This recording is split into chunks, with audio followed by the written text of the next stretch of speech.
दोस्तों, सुजलॉन एनर्जी की बात करें तो स्टॉक के अंदर आज गिरावट हुई है और इस गिरावट के पीछे सबसे बड़ा रीजन है बाजार में जबरदस्त गिरावट।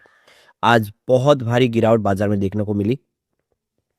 अब इस गिरावट के पीछे के रीजन को समझेंगे और इस गिरावट के बीच में भी वेंचुरा सिक्योरिटीज ने सुजलॉन को लेकर अपनी नई रिपोर्ट जारी की है और ब्रोकेज हाउस बहुत ज्यादा बुलिश है। यहाँ पे सिर्फ वेंचुरा की बात नहीं है, चाहे मोतीलाल ओसवाल हो, जेएम फाइनेंशियल हो, मॉर्गन स्टैनली हो, सभी के सभी सुजलॉन को लेकर बहुत ज्यादा आशावान है। और इसके पीछे वजह कंपनी का बिजनेस जो लगातार ग्रो कर रहा है, लेकिन शेयर की प्राइस है काफी नीचे। आपको ये पता ही हुआ कि 2008 के पहले सुजलॉन के शेयर की प्राइस 500 के ऊपर हुआ करती थी। वो स्टॉक इस समय 46 के आसपास है। ऐसे में सबको उम्मीद है कि ये स्टॉक आने वाले समय काफी बेहतर कर सकता है। तो क्या है पूरी रिपोर्ट, उसको जानेंगे इस वीडियो के माध्यम से। लेकिन फ्रेंड्स, उससे पहले अगर आप पहली बार हमारे चैनल पे आए तो चैनल को सब्सक्राइब कर दीजिए, एक बेल आइकॉन दबा दीजिए ताकि जब भी नया वीडियो बने पहला नोटिफिकेशन आपको मिले। वीडियो पसंद आए तो लाइक से जरूर कीजिए। चलो फ्रेंड्स, वीडियो स्टार्ट करते हैं। मैं हूँ आपका दोस्त एसबी दवे और हमारे अपने चैनल ऑनलाइन कमाई में आपका बहुत बहुत स्वागत है। सबसे पहले सुजलॉन एनर्जी के कारोबार की बात करें तो आज 46.82 पर क्लोजिंग थी, जहाँ पे 1.18% की गिरावट देखने को मिली। अब आप देख ही सकते हो कि स्टॉक इस समय काफी दबाव में है। जो 86 तक पहुंचा हुआ स्टॉक है वो 46 के आसपास है। तो आप समझ ही सकते हो कि यहाँ पे करीब 40 रुपीज डिस्काउंट पे स्टॉक आ गया है अपनी ऊपरी प्राइस से। तो आज बाजार में जबरदस्त गिरावट थी। सेंसेक्स 650 पॉइंट गिर गया और निफ्टी देख सकते हो 25,800 के नीचे आ गया। तो इस गिरावट के पीछे तीन बड़े रीजन है, आप देख सकते हो इनकी वजह से ये गिरावट हुई। तो जो पहला रीजन है वो है आईटी कंपनियों के शेयरों में भारी गिरावट आज देखने को मिली। आप देखो कि निफ्टी आईटी इंडेक्स में 4.5% की गिरावट हुई। तो बिरला सॉफ्ट, केपीआईटी टेक, कॉफोर्ज, एलटीआई माइंड्री, इन्फोसिस, विप्रो, टीसीएस, टाटा एलेक्सी, सभी में 5 से 6% की गिरावट हुई। अब ये आईटी शेयरों में गिरावट भारी क्यों, इसको अगर अच्छे से समझना है तो हमारा ऑलरेडी इन्फोसिस विप्रो पे वीडियो बन चुका, वो जाके देखे। आईटी कंपनियों के आगे की क्या संभावना, वो सारी जानकारी आपको वहाँ पे मिल जाएगी। तो आज जो ये गिरावट हुई आईटी शेयरों में, तो उसके पीछे आर्टिफिशियल इंटेलिजेंस जुड़ी जो चुनौतियां है, नया एक सॉफ्टवेयर आया है जो आईटी कंपनियों का सारा काम कर रहा है, जिसकी वजह से एक माहौल थोड़ा कमजोर बना। इसके अलावा अमेरिका में जो ब्याज दर है वो घटने की संभावना काफ़ी कम हो गई है, क्योंकि वहाँ पे जॉब डेटा काफ़ी अच्छा रिकवर हो गया है, जिससे निवेशकों ने प्रॉफिट बुकिंग शुरू कर दी, जिससे गिरावट हुई। तो वेंचुरा सिक्योरिटीज के हेड ऑफ रिसर्च विनीत बोलंजीकर ने रॉयटर में कहा है कि ये बाजार घबराहट की में की गई बिकवाली और आईटी सेक्टर के सामने खड़ी जो असली खतरे की चिंता है, दोनों का मिला जुला असर है। उन्होंने कहा कि एआई आधारित ऑटोमेशन में बड़ी भारतीय आईटी कंपनियों के उन बिजनेस मॉडल को प्रभावित करा है जो ज़्यादा मानव श्रम पर आधारित है। इससे बिल योग्य काम के घंटे और कर्मचारियों की संख्या में कमी आ सकती है। यानी अगर ये एआई के माध्यम से काम होगा तो जो एम्प्लॉयज है उनकी और कटौती होगी, उनके रोजगार पे संकट पैदा हो जाएगा। दूसरी तरफ देखें तो जियोजीत इन्वेस्टमेंट के चीफ इन्वेस्टमेंट ऑफिसर वी के विजय कुमार का कहना है कि अमेरिका में जो 1,30,000 नई नौकरियां जुड़ना और बेरोजगारी दर 4.3% पर आना और नीचे आने का मतलब ये है कि निकट भविष्य में ब्याज दरों में और कटौती अब मुश्किल होगी। इसे जो आईटी शेयर है उन पे दबाव देखने को मिल रहा है। दूसरी तरफ तो भारत में भी अब देखें तो जो ब्याज दरों में कटौती का दौर खत्म हो चुका है। महंगाई जो है 2026-27 के अंत में आरबीआई के लॉन्ग टर्म लक्ष्य के करीब पहुंच सकती है। दूसरा रीजन बना है कच्चे तेल। यहाँ पे देखो कि जो क्रूड का प्राइस है उसमें आप देखें तो नरमी देखने को मिली, अब वो काफ़ी ज़्यादा उछाल देखने को मिला। तो अंतर्राष्ट्रीय बाजार में देखो ब्रेड क्रूड का जो भाव है वो 0.46% बढ़कर $69.72 प्रति बैरल के आसपास पहुंच गया। अमेरिका और ईरान में बढ़ते तनाव के बीच में तेल की कीमतें उसमें और मजबूती देखने को मिली है। तो इंडिया आप देखें तो पूरा तेल आयातक देसी, हम 90% तेल इंपोर्ट करते हैं और अगर तेल की प्राइस बढ़ेगी तो हमारा और चालू खाता बढ़ेगा, हमारा लॉस बढ़ता जाएगा और महंगाई का खतरा बनेगा इससे। तो तीसरा रीजन बना कमजोर ग्लोबल संकेत। तो देखिए भारतीय बाजार को कोई ग्लोबल मार्केट से सपोर्ट नहीं मिला, एशियाई बाजारों में भी नरमी थी। हांगकांग का एंगसेंग और लाल निशान पे कारोबार करा था। इसके अलावा अमेरिकी बाजार में भी बुधवार को गिरावट हुई थी, तो इसका असर भी बाजार में देखने को मिला।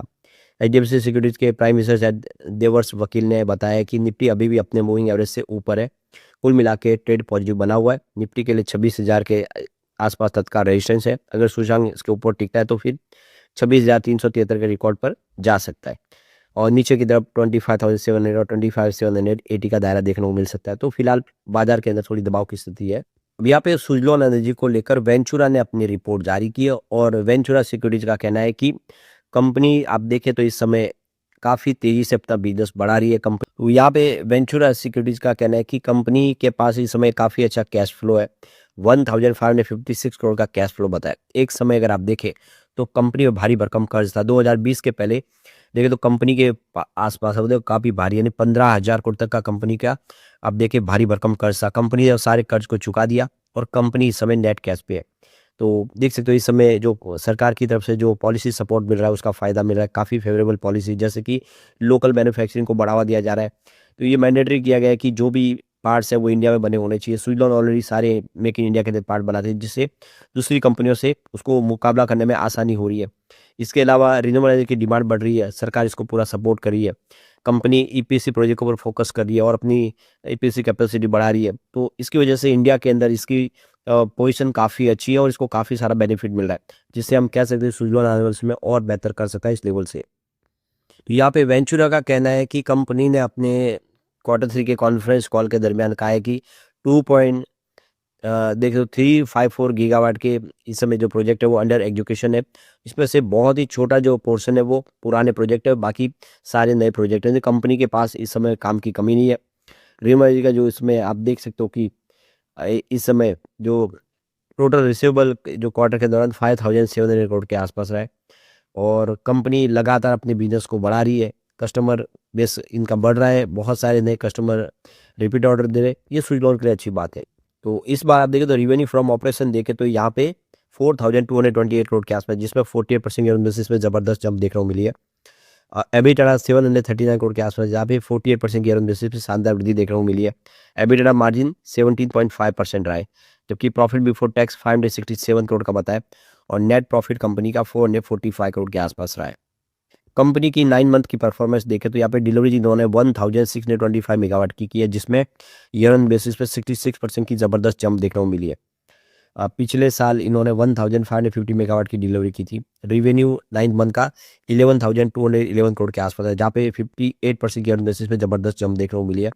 एबिटाडा 2,058 करोड़ का रहा है, जहाँ पे 77% ईयर ऑन बेसिस पे ज़बरदस्त जंप देखने को मिली है और प्रॉफिट बिफोर टैक्स 1,589 करोड़ का बताया, जहाँ पे 77% की ईयर ऑन बेसिस पे शानदार जंप है और प्रॉफिट आफ्टर टैक्स 2,049 करोड़ का बताया 9 मंथ के हिसाब से, यानी 9 मंथ के हिसाब से भी रिजल्ट बहुत अच्छा रहा है। तो यहाँ पे कंपनी की टोटल ऑर्डर बुक तो 6.4 गीगावाट तक पहुंच गई है, जो हाईएस्ट है इस समय। बुक बिल रेशियो इसका 1.9x रहा है। न्यू ऑर्डर भी देखें तो इन्होंने 3 गीगावाट के टोटल ऑर्डर प्राप्त किए फाइनेंस 2026 में। S144 की ऑर्डर बुक देखो 5.4 गीगावाट की है। ईपीसी शेयर इनका देखें तो 20% की जंप के साथ देखो कि यहाँ पे 27% तक पहुँच गया और 2354 मेगावाट के प्रोजेक्ट है जो इस समय आने वाले इसमें कंप्लीट होंगे। तो कंपनी का जो ओएमएस पोर्टफोलियो भी 15.5 प्लस गीगावाट तक पहुंच चुका है। कंपनी का नेटवर्थ 8,332 करोड़ के आसपास है। नेट कैश 1,556 करोड़ का है और ऐसे में आप देखिए कंपनी अपने ऑर्डर को कंप्लीट कर पाएगी। कंपनी के वो सामने संभावना है कि उनके पास कैश भी है। अब यहाँ पे देखो कंपनी यहाँ पे पोलो सोरस को यहाँ पे नया एक प्रेसिडेंट अपॉइंट किया है यूरोप के लिए, क्योंकि यूरोप के साथ में हमारा फ्री ट्रेड एग्रीमेंट हो गया है। ऐसे में अब कंपनी यूरोप में अपना एक्सपोर्ट बढ़ाएगी और इसके लिए इन्होंने तैयारी कर ली है। तो यूएस के साथ भी ट्रेड डील हुई है, जिसकी वजह से यूएस के बिजनेस में भी वृद्धि की संभावना बनेगी। अब कंपनी 5 मेगावाट के विंड टरबाइन की तरफ आगे बढ़ रही है। तो आप देख सकते हो कि एक नई विंड टरबाइन भी बनाएगी, जिससे आने वाले समय बिजनेस ग्रोथ और संभावना बनेगी। एआई का सहारा ले रहा है, एआई बेस अब नई कंपनियां बनाने जा रही है कंपनी। तो धीरे धीरे ये सारी बातें साबित करें कि स्विट्ज़रलैंड का आने वाला समय बेहतर होगा। चिंता की बात नहीं, इस समय बाजार में गिरावट का माहौल है, अच्छे अच्छे शेयर नीचे। जैसे पॉजिटिव माहौल बनेगा स्विट्ज़रलैंड फिर बेहतर करेगा। लेकिन फ्रेंड्स, कोई भी इन्वेस्टमेंट करने से पहले अपने फाइनेंशियल एडवाइजर से एडवाइस ले लें या अपना खुद का रिसर्च करें, क्योंकि मैंने वीडियो आपके एजुकेशनल पर्पज के लिए ही बनाया। वीडियो पसंद आए तो लाइक से जरूर कीजिए और चैनल को सब्सक्राइब कर दीजिए। Thank you friends.